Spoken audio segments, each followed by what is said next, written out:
Your Lie in April is an anime about expectations. Yes, it's also a slice of life and romance anime, but it's about the expectations not only that we put on ourselves, but so too with the people around us. We're introduced to a few characters at the start: the prodigy pianist who quits, his best friend who's got his life together, the girl who wants to fix her childhood friend, and the violinist who he falls in love with at first sight. Now, while the plot revolves around music and how this young man is pushed by this violinist to get back into playing piano, I would be mistaken, however, if I were to say that this anime was about music, because it's so much more than that. It's about coming to terms with your broken past, not staying comfortable with the status quo. It's about growing up. And as I said at the start, it's about expectations. Even though it's set in middle school, the problems that these kids face are definitely middle school problems, but the story that this anime tells through these problems apply to us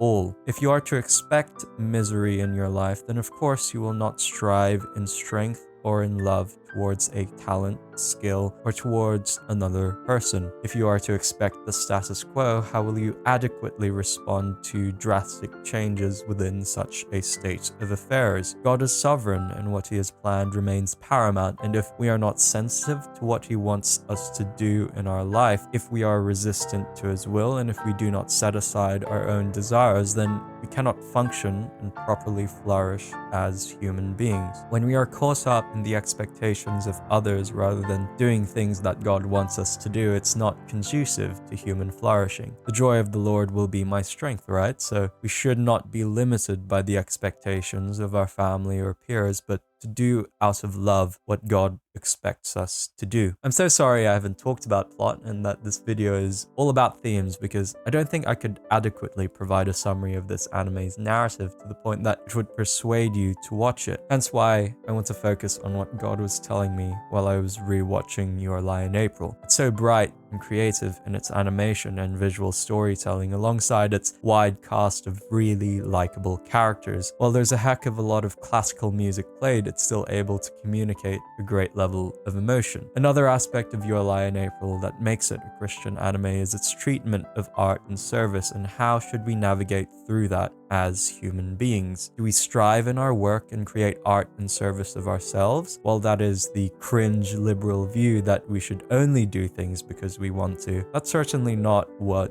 Your Lie in April espouses. This anime puts forward the view that the reason why we do these things is so that we can do it in service to others. The same amount of love and passion that permeates through one's music is representative of the love and passion towards the audience to create an experience which is unforgettable. For the Christian, we take it one step further and say that the reason why we create art, or do anything for that matter, is that it is in service to the God who has been so gracious and loving to us. Finally, I want to talk about the second half of this anime, because the first 12 episodes are really wholesome and bring a smile to your face. The shenanigans, the frivolity, and how wild it gets, the Snoopy quotes, and the main character coming to terms with his tragic past. However, the latter 10 episodes are completely different. I think it's terribly rare for an anime to make me cry, and this is certainly not an experience I had when I first read the manga. However, it's so appropriate for this anime, because what are you meant to do when you're dealt with an impossible dilemma? I won't spoil it for you, go watch Your Lie in April for yourself, because other than those themes of expectation and service to others, what is paramount to this being a Christian anime is that value one has for time. In the next 3 years, 6 months, 21 days from now until tomorrow, in the next hour, do we truly appreciate the time that God has given us to spend with this community he has provided for us and with friends whom we love